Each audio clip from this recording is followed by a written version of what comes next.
Lenskart, हम सब ने ये नाम सुना है और हो सकता है कि हम में से कई लोगों ने इनके चश्मे भी पहने हों। पर अब ये जाना पहचाना ब्रांड शेयर बाजार में एक बहुत ही बड़ा कदम रखने जा रहा है।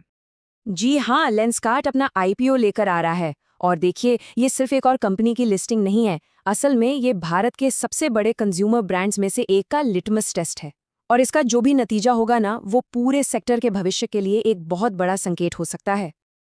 तो चलिए इस पूरी कहानी को ना परत दर परत समझते हैं। सबसे पहले देखेंगे लेंसकार्ट का सफर, क्लिक से आईपीओ तक का। फिर इसके आईपीओ ऑफर के नंबर्स को डिकोड करेंगे, देखेंगे कि फ्रेम्स के पीछे बिजनेस की असलियत क्या है। और हाँ, उस बड़े सवाल पर भी आएंगे, वैल्यूएशन का सवाल। फिर देखेंगे कि कौन इसमें पैसा लगा रहा है, और आखिर में सबसे जरूरी बातें क्या हैं। तो चलिए शुरू करते हैं पहले सेक्शन से। आखिर लेंसकार्ट, जो एक ऑनलाइन चश्मे की दुकान की तरह शुरू हुआ, वो आज इतना बड़ा ब्रांड बना कैसे? तो देखिए, लेंसकार्ट की कहानी शुरू होती है 2008 में। इन्होंने किया क्या? टेक्नोलॉजी का इस्तेमाल करके सीधे कस्टमर्स को चश्मे बेचना शुरू किया। और आज की तारीख में ये भारत में प्रिस्क्रिप्शन ग्लासेस के मार्केट लीडर हैं। और सिर्फ भारत में ही नहीं, दुनिया भर में इनके 700 से भी ज्यादा स्टोर्स हैं। मतलब इनका नेटवर्क कितना विशाल है, इसका अंदाजा लगाइए। चलिए अब बात करते हैं उन नंबर्स की जो इस आईपीओ को इतना खास बनाते हैं। आखिर कंपनी बाजार से कितना पैसा उठाना चाहती है और कैसी? तो सबसे पहले तो ये आंकड़ा देखिए, 7,278 करोड़ रुपए। जी हाँ, ये लेंसकार्ट के आईपीओ का टोटल साइज है। और इसी वजह से ये हाल के सबसे बड़े और सबसे ज्यादा चर्चित आईपीओज में से एक बन गया है। अब सबसे दिलचस्प बात यह है कि ये सारा पैसा जा कहाँ रहा है। देखिए, इसमें से सिर्फ 2,150 करोड़ रुपए ही फ्रेश इशू हैं। मतलब ये वो पैसा है जो सीधे कंपनी के पास जाएगा उसके विस्तार के लिए। आईपीओ का जो बड़ा हिस्सा है, करीब 5,128 करोड़ रुपए, वो है ऑफर फॉर सेल। इसका सीधा सा मतलब है कि ये पैसा कंपनी को नहीं मिलेगा, बल्कि ये उन पुराने इन्वेस्टर्स की जेब में जाएगा जो अपनी हिस्सेदारी बेच रहे हैं। तो सवाल ये है कि कंपनी को जो नया पैसा मिल रहा है उसका क्या होगा? देखिए, उनकी स्ट्रैटेजी एकदम साफ है। पैसा जाएगा नए स्टोर्स खोलने में, ब्रांड की मार्केटिंग पर और अपनी टेक्नोलॉजी को और भी बेहतर बनाने में। मतलब फोकस पूरी तरह से ग्रोथ पर है। अब जो लोग इस आईपीओ पे नजर बनाए हुए हैं, उनके लिए ये तारीखें बहुत जरूरी हैं। निवेश करने की विंडो 31 अक्टूबर से 4 नवंबर तक खुली रहेगी। और अगर सब कुछ प्लान के हिसाब से चला तो 10 नवंबर को ये शेयर बाजार में लिस्ट हो जाएगा। अच्छा, अब कीमत की बात करें तो एक शेयर का प्राइस बैंड 382 से 402 रुपए के बीच रखा गया है। और रिटेल इन्वेस्टर्स के लिए जो मिनिमम इन्वेस्टमेंट होगा वो 37 शेयरों का एक लॉट होगा, जिसकी कीमत करीब 14,874 रुपए पड़ेगी। ठीक है, अब जरा कंपनी के फाइनेंस पर एक गहरी नजर डालते हैं, क्योंकि देखिए, किसी भी इन्वेस्टमेंट से पहले कंपनी की आर्थिक सेहत समझना तो सबसे जरूरी है ना? यहाँ पर कंपनी की ग्रोथ की तस्वीर एकदम साफ दिखती है।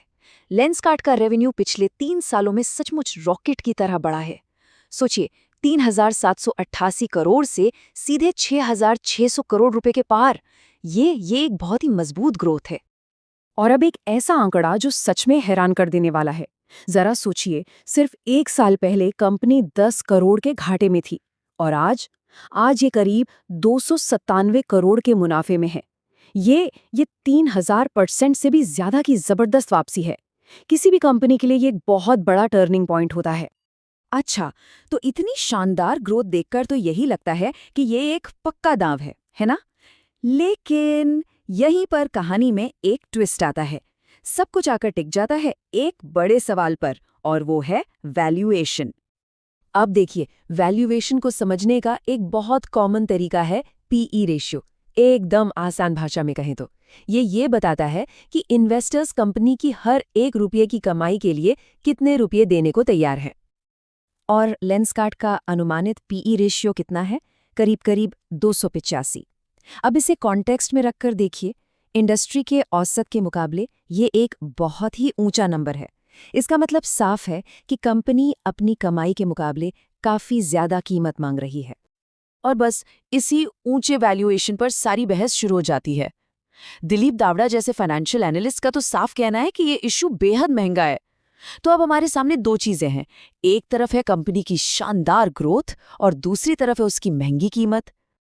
तो इस पूरी बहस के बीच मार्केट का शुरुआती रिएक्शन कैसा रहा है? मतलब कौन लोग हैं जो इसमें दिलचस्पी दिखा रहे हैं?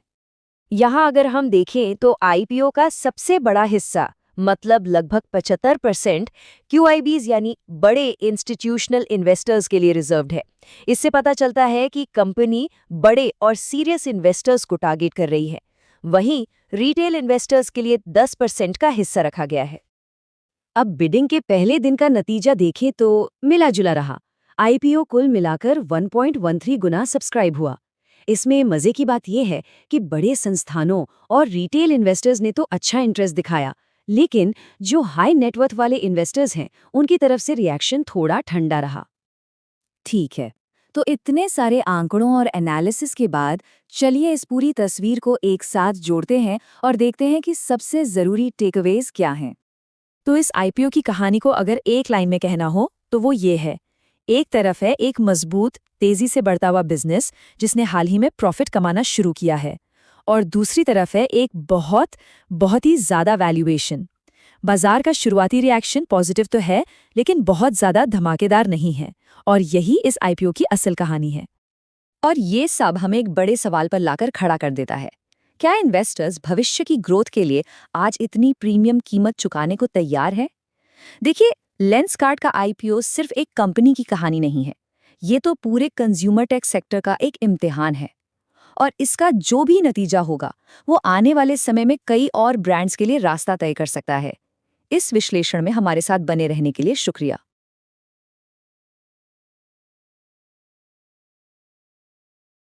अगर आपको वीडियो पसंद आया हो तो लाइक, शेयर और सब्सक्राइब जरूर करें।